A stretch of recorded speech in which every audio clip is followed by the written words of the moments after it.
우리가 살펴보고 있는 여호수아서는 이스라엘 백성들이 하나님께서 약속하신 가나안 땅을 정복하는 과정과 그 정복한 땅을 각 지파별로 분배하는 과정에 대한 기록으로 그 내용상 크게 두 부분으로 나눌 수가 있습니다.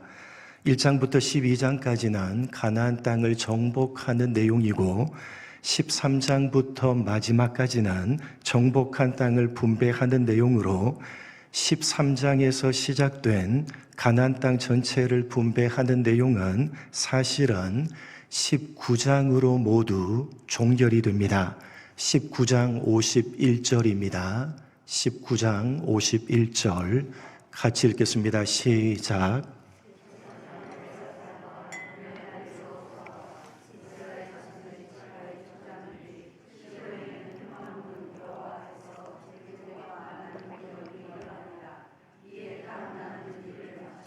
이에 땅 나누는 일을 마쳤더라 라고 해서 이 19장에서 각 지파별로 가나안 땅을 분배하는 일을 모두 마치게 됩니다. 그리고 이어지는 20장은 각 지파별로 분배한 가나안 땅 전체에서 6개의 도피성을 정하는 내용이고, 오늘 본문인 21장은 가나안 땅을 분배할 때에 제외되었던 지파인 레위 지파에 대한 내용입니다. 우리가 잘 아는 대로 이스라엘은 야곱의 12명의 아들들이 각 지파를 이루어서 구성된 민족입니다. 그런데 여러분, 가나안 땅은 몇 지파가 분배를 받았습니까? 여러분, 지도를 한번 보시겠습니다. 여러분, 이스라엘 백성들은 우리가 잘 알듯이 야곱의 12명의 아들들이 각각 지파를 이루어서 구성된 민족입니다. 그런데 가나안 땅은 몇 지파가 분배를 받았느냐? 지도를 한번 잘 보시기 바랍니다.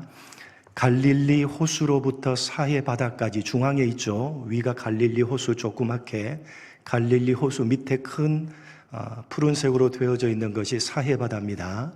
갈릴리 호수로부터 사해 바다까지 흐르는 강이 무슨 강? 요단강입니다. 이 요단강을 경계로 해서 동쪽 편, 여러분, 요단강을 경계로 해서 서쪽 편이 지중해와 서쪽 편, 요단강 서쪽 편 사이가 가나안 땅입니다. 그런데 12지파가 어떻게 분배를 받았는지 여러분 보시면, 요단강을 경계로 해서 동쪽 편에 므낫세 지파, 위로부터 므낫세 지파, 그 다음에 무슨 지파? 무슨 지파?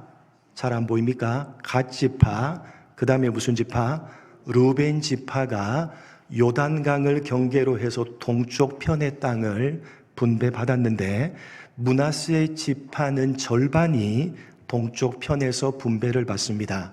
그러니까 전체 12지파 가운데 요단강 동쪽 편에 몇 지파가 분배를 받았죠? 몇 지파? 므낫세 지파, 갓 지파, 르벤 지파 세 지파인데 므낫세 지파가 절반만 동쪽 편에서 분배를 받았기 때문에 12지파 가운데 동쪽 편에 몇 지파? 2지파 절반이 동쪽 편에 분배를 받았습니다. 여러분, 2지파 절반 잘 생각하시고, 요단강을 경계로 해서 서쪽 편을 보시면 위로부터 숫자를 세면서 한번 어떤 지파인지 살펴보겠습니다. 제일 위에 무슨 지파? 아셀 지파, 납달리 지파, 스불론 지파, 이사갈 지파, 므낫세 지파가 또 나오죠. 그러니까 동쪽 편 절반, 서쪽 편 절반, 절반임을 잘 기억하시고, 므낫세 지파, 에브라임 지파, 단 지파, 베냐민 지파, 유다 지파, 시므온 지파. 서쪽 편에 몇 지파? 10지파인데 므낫세가 절반 지파니까 9지파 절반. 동쪽 편이 몇 지파라고요? 2지파 절반. 요단강 서쪽 편이 9지파 절반. 그러니까 합치면 몇 지파? 몇 지파? 12지파가 분배를 받았습니다. 여러분, 12지파가 분배를 받았으니까 야곱의 12명의 아들들이 각 지파를 이루어서 이스라엘이 되었으니까 12지파가 가나안 땅을 분배받으면 이스라엘 모든 지파가 분배를 받았을 것 같은데, 사실은 그렇습니까? 그렇지 않습니까? 그렇지 않습니다. 여러분, 이스라엘은 야곱의 12 아들들이 각 지파를 이루어서 구성된 민족입니다. 그래서 일반적으로 이스라엘은 몇 지파다? 일반적으로 이스라엘은 12지파다라고 이해를 하지만 사실은 몇 지파입니까? 13지파입니다. 왜냐하면 야곱의 아들들 가운데 요셉은 요셉 지파 들어보셨습니까?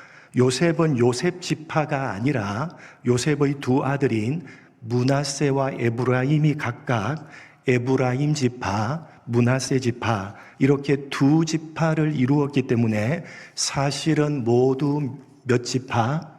13지파입니다. 이해가 되시죠? 13지파지만 야곱의 12명의 아들들이 기초가 되어서 이루어진 민족이기 때문에 통상적으로, 일반적으로 이스라엘은 몇 지파다?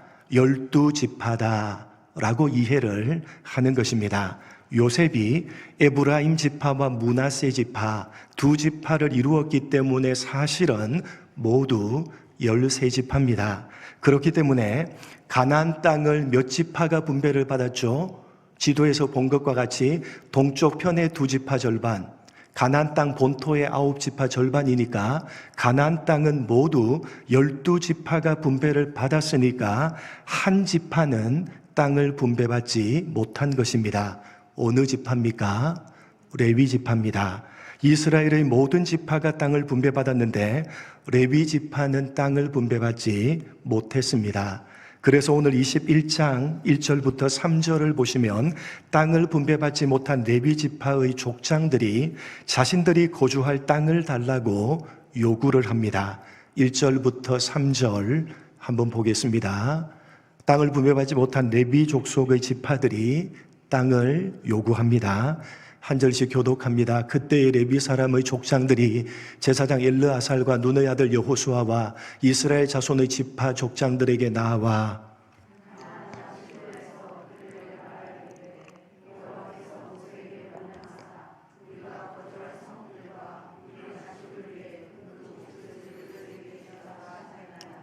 같이 읽겠습니다. 이스라엘 자손이 여호와의 명령을 따라 자기의 기업에서 이 성읍들과 그 목초지들을 레위 사람에게 주니라.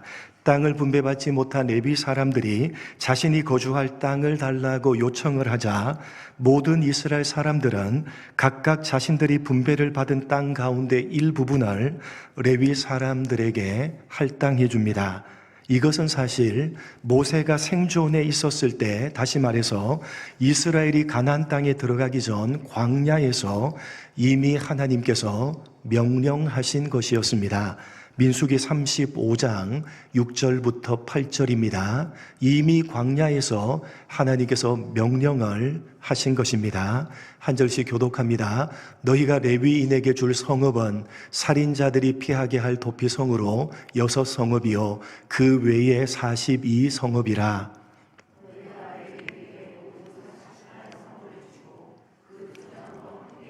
같이 읽겠습니다.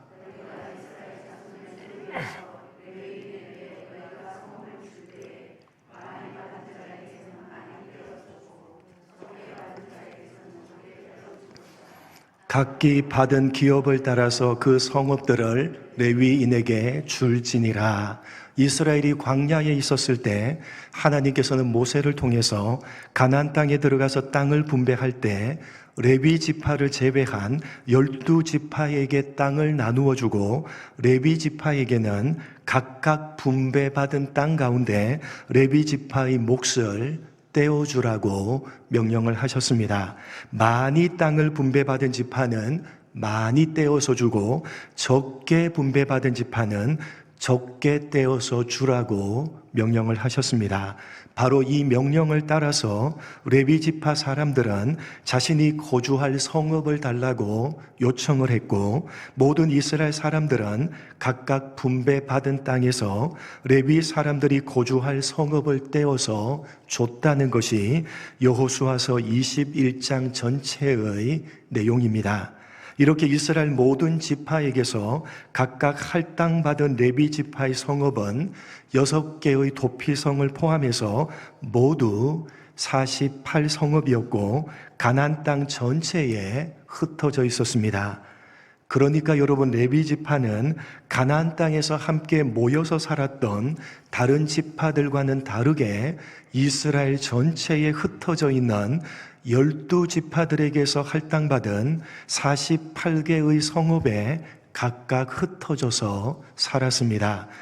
다시 말해서 레위 지파는 이스라엘 전체에 골고루 흩어져서 살았던 것이고, 그렇게 한 것은 이스라엘이 광야에 있었을 때부터 하나님께서 그렇게 하라고 명령을 하셨기 때문입니다.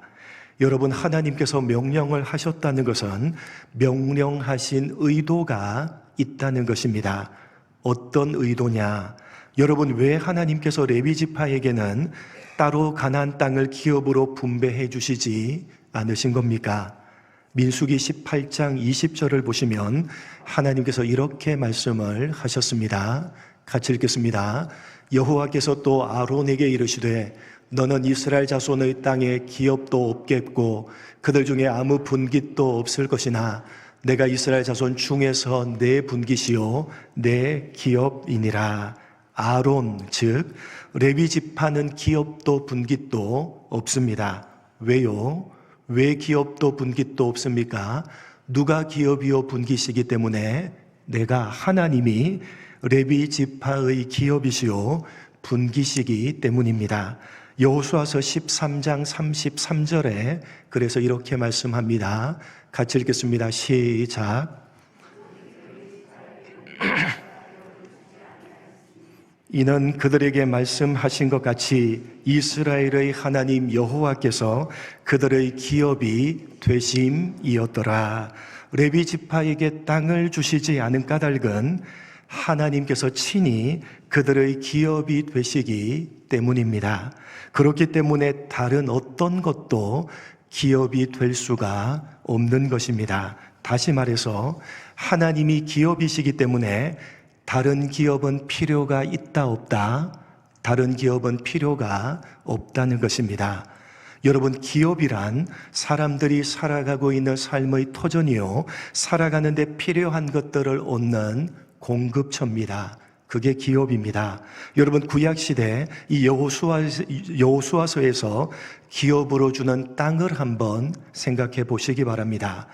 땅이 있어야지만 사람이 거주할 수가 있고 터를 잡고 살아갈 수가 있습니다. 뿐만 아니라 농사가 주된 업을 이루었기 때문에 땅이 있어야지만 살아가는 데 필요한 모든 것들을 공급받을 수가 있는 것입니다. 여러분, 기업은 그런 것입니다. 사람이 살아가기 위한 삶의 터전이요, 필요한 모든 것들을 얻는 공급처가 기업입니다. 그런데 하나님께서는 레위 지파에게는 땅을 기업으로 주지 않으셨습니다. 그들에게는 땅이 기업이 아니라 누가 기업이시기 때문에? 하나님이 그들의 기업이시기 때문입니다. 땅을 삶의 터전이요, 공급처로 의지하여 살지 말고 누구를? 하나님을 터전이요, 공급처로 의지하고 살아야 한다는 의미입니다. 땅을 의지하지 말고 하나님을 의지하라는 것입니다. 이 세상의 것들을 의지하지 말고 하나님을 의지하라는 것입니다. 여러분, 레위 지파는 이 땅이 아니라 하나님을 바라보면서 살아가야 될 사람들입니다. 그래서 땅을 주지 않으셨던 것입니다. 그러면 여러분, 레위 지파만 그렇고 다른 지파들은 땅을 의지하면서 살아도 된다는 것입니까? 레위 지파만 그렇고 다른 지파는 땅을 분배받았기 때문에 다른 지파들은 땅을 의지하면서 살아도 된다는 그런 의미입니까? 그렇지가 않습니다. 그래서 이스라엘 모든 지파들 전체에 레위 지파를 흩어져서 살게 하셨던 것입니다. 이스라엘 모든 지파들로 하여금 함께 거주하고 있는 레위 지파를 보면서 자신들이 의지해야 될 대상은 이 땅이 아니라 하나님이심을 잊지 않도록 하시는 것입니다. 그리고 동시에 레위 지파들을 보면서 이 땅 가운데 살면서 그들이 해야 되는 역할이 무엇임을 잊지 않도록 하시는 것입니다. 여러분, 레위지파는 어떤 역할을 하는 사람들입니까? 레위지파가 하는 역할이 뭐죠? 하나님께서 구별하신 제사장 지파가 레위지파입니다. 각 지파에 흩어져서 살면서 그곳에서 제사장 역할을 하는 것입니다. 제사장 역할이 어떤 역할입니까? 쉽게 말하면 어떤 역할? 하나님과 사람을 만나게 해주는 역할입니다. 모든 지파들 가운데 흩어져서 하나님과 사람을 만나게 해주는 역할을 감당하면서 모든 지파들로 하여금 그들이 해야 되는 역할이 어떤 것인지를 깨우쳐 주는 것입니다. 이 두 가지 이유 때문에 하나님께서는 레위 지파에게 땅을 분배해 주지 않으셨고 각 지파들 가운데 흩어져서 살도록 하셨던 것입니다. 각각의 지파들에게로 들어가서 살면서 이스라엘 전체 지파가 자신이 분배받은 땅을 바라보고 사는 것이 아니라 하나님을 바라보고 살아가야 될 사람이라는 사실을 잊지 않도록 하는 동시에 이스라엘 전체가 제사장의 역할인 하나님과 사람을 만나게 해주는 역할을 감당해야 되는 사람임을 깨우쳐 주기를 원하셨던 것입니다.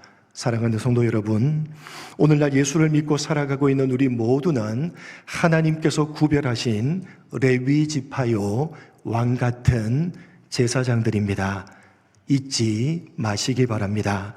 여러분, 우리는 이 땅을 삶의 터전으로 해서 터전으로 삼고 살아가는 사람들입니다. 지금 이 땅에서 가정을 꾸리고 직장을 가지고 이 세상을 터전으로 삼고 살아가고 있습니다.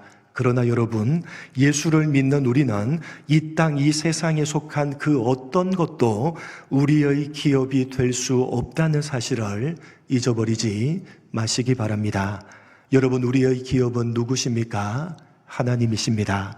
우리는 이 땅을 사랑하며 이 땅을 목적하며 살아가는 사람이 아니라 하나님을 사랑하며 하나님을 목적하며 살아가야 될 사람들입니다. 또한 우리는 흩어져서 살아가고 있는 우리 각자의 땅에서 제사장의 역할을 감당해야 되는 사람들입니다. 사람들로 하여금 하나님을 만나게 해주는 역할을 해야 되는 사람이 바로 이 땅을 살아가고 있는 예수를 믿고 있는 우리들인 것입니다. 여러분, 제사장이 없으면 사람들은 하나님을 만날 수가 없습니다. 여러분, 제사장이 없으면 사람들은 하나님을 만날 수가 없습니다. 제사장이 있기 때문에 그 제사장을 통해서 사람들이 하나님을 만날 수가 있는 것입니다. 바로 그 역할을 해야 되는 사람들이 예수를 믿고 살아가고 있는 우리들입니다. 단순히 전도를 해야 된다, 복음을 전해야 된다는 차원의 말씀이 결코 아닙니다. 훨씬 더 근본적인 차원의 말씀입니다. 여러분, 세상 사람들은 성경을 읽음으로 하나님을 알고 성경을 읽음으로 하나님을 만납니까? 여러분, 이 세상 사람들은 성경을 통해서 성경을 읽음으로 혹은 설교를 들음으로 하나님을 알고 하나님을 만나지 않습니다. 저들은 기도를 하고 예배를 하고 함으로 하나님을 알고 하나님을 만나지 않습니다. 저들은 어떻게 하나님을 알고 어떻게 하나님을 만납니까? 예수를 믿고 살아가고 있는, 그들의 곁에서 예수를 믿고 살아가고 있는 우리들을 저들이 읽음으로 저들이 우리를 통해서 하나님을 알고 하나님을 만나는 것입니다. 우리가 잘못 살면 저들은 우리 때문에 하나님을 오해하게 되는 것입니다. 그래서 우리는 우리라는 존재를 통해서, 우리가 살아가는 삶을 통해서 하나님이 누구신지를 제대로 보여줘야만 하는 것이고 하나님을 제대로 만날 수 있도록 해줘야 되는 것입니다. 그것이 우리가 해야 되는 역할입니다. 세상 사람들이 우리 때문에 하나님을 오해하지 않도록 우리를 통해서 제대로 된 하나님을 만날 수 있도록 해야 되는 것입니다. 그것이 예수 믿는 우리가 가지는 제사장적인 책임인 것입니다. 여러분, 주님께서 이렇게 말씀을 하셨습니다. 너희는 세상의 소금이요 세상의 빛이라. 너희는 세상의 소금이요 세상의 빛이라. 너희는 소금이 되어야 하고 빛이 되어야 한다고 말씀하지 않으셨습니다. 어떤 일적이고 어떤 역할적인 차원에서 예수 믿는 사람은 세상의 소금 역할을 해야 되고 빛 역할을 해야 된다, 그런 말씀이 아니라 보다 더 근본적으로 존재론적인 차원에서 우리는 존재 자체가 이미 소금이요 존재 자체가 이미 빛이라는 것입니다. 어떤 일로서의 소금과 빛의 역할이 아니라 훨씬 더 근본적으로 존재로서의 역할을 하라는 것입니다. 무언가 일을 해서 여러분 전도를 한다든지 구제를 한다든지 무슨 그런 일을 통해서 제사장 역할을 하는 것 중요합니다. 여러분, 중요합니다. 그러나 그것 이전에 더 근본적으로 존재로서 제사장 역할을 하라는 것입니다. 쉽게 말씀드리면 어떤 종교색이 묻어나오는 일을 해야지만 예수를 믿는 것이 드러난다면 그건 수준이 낮은 것입니다. 밥 먹을 때 식기도 하는 것, 술, 담배 안 하는 것, 주일이 되면 예배하러 교회에 오는 것, 불쌍한 사람을 구제하는 것, 그런 어떤 일들을 해야지만, 종교색이 짙게 묻어나오는 일을 해야지만 예수를 믿는 사람인 것이 드러난다면 사실 그건 수준이 너무 낮은 것입니다.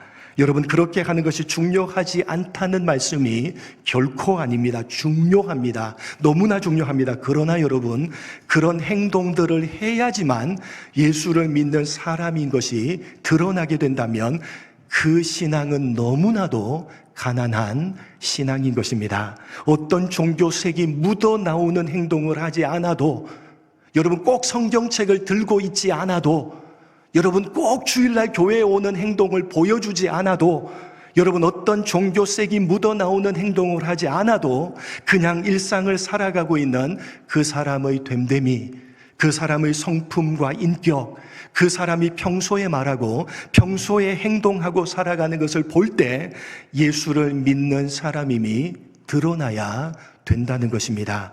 그것이 이 땅을 흩어져서 살게 하시는 하나님의 목적이요, 오늘도 우리가 이 땅을 살아가고 있는 이유입니다. 여러분, 마태복음 7장을 보시면 나무와 열매의 비유가 등장합니다. 그 나무와 열매의 비유를 하실 때 어떤 말로 시작하느냐? 거짓 선지자를 삼가하라.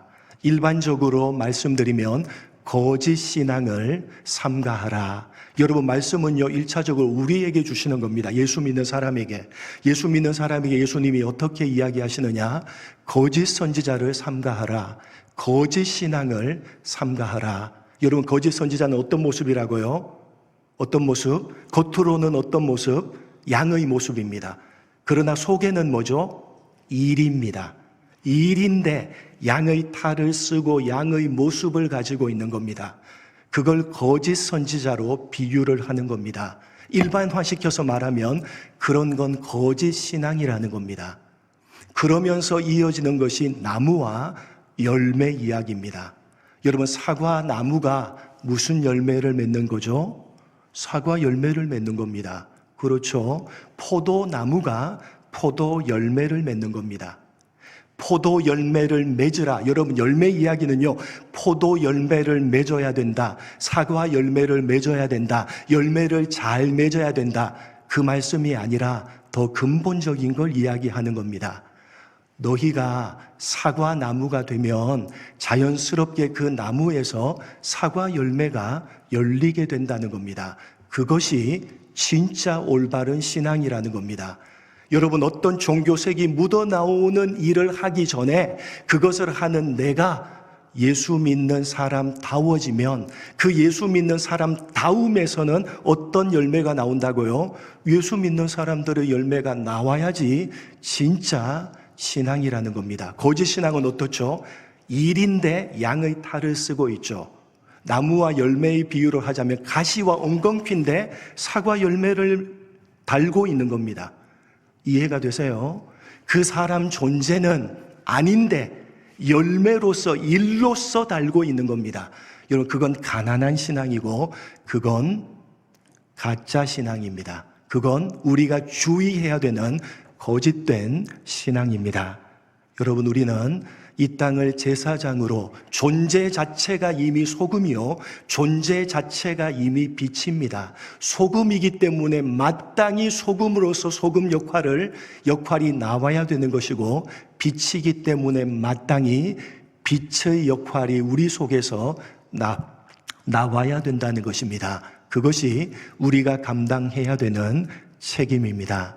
마지막으로 마태복음 6장 31절로 33절, 마지막으로 우리가 잘 아는 말씀 함께 합독하도록 하겠습니다. 같이 읽겠습니다. 그러므로 염려하여 이르기를 무엇을 먹을까, 무엇을 마실까, 무엇을 입을까 하지 말라. 이는 다 이방인들이 구하는 것이라. 너희 하늘 아버지께서 이 모든 것이 너희에게 있어야 할 줄을 아시느니라. 그런즉 너희는 먼저 그의 나라와 그의 의를 구하라. 그리하면 이 모든 것을 너희에게 더하시리라. 여러분, 이 땅을 살아가는 제사장으로서 이 땅의 것들이 아니라 하나님을 의지하며 하나님이 누구신지를 제대로 세상에 보여주기를 몸부림치면서 여러분이 살아가신다면, 그렇게 살아가는 여러분에게 필요한 모든 것들을 하나님께서 공급해 주실 것입니다.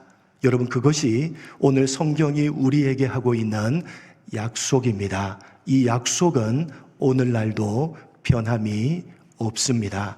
여러분이 이 땅을 살아가는 제사장으로서 그 역할을 하기 위해서 몸부림치며 이 땅을 살아가신다면, 그렇게 살아가는 여러분에게 필요한 모든 것들을 하나님께서 하늘을 열어서 어떤 방법을 쓰셔서라도 여러분에게 공급해 주실 것입니다. 이 말씀을 붙드시고 오늘도 각자 흩어져서 살게 하시는 여러분 각자의 삶의 현장에서 제사장으로서의 역할을 성실하게 몸부림치며 감당하시는 여러분 모두가 되시기를 주님의 이름으로 간절히 축복합니다. 하나님 아버지, 감사합니다. 오늘 여호수아서를 통해서 우리가 예수 믿는 사람으로 흩어져서 살고 있는 이유가 무엇인지 깨달아 하는 우리가 될 수 있도록 인도하여 주옵소서. 하나님, 우리는 왕 같은 제사장임을 잊지 않도록 하시고, 제사장으로 우리가 흩어져 살고 있는 우리 각자의 삶의 현장에서 하나님을 의지하며 하나님이 누구신지를 제대로 세상에 보여주기 위해서 몸부림치며 살게 하심으로, 그렇게 살아가는 우리 모두에게 필요한 모든 것들을 공급해 주시는 하나님의 역사를 우리 것으로 누리게 되어지는 우리 모두가 될 수 있도록 은혜 베풀어 주옵소서. 감사하오며 예수님의 이름으로 기도드립니다. 아멘.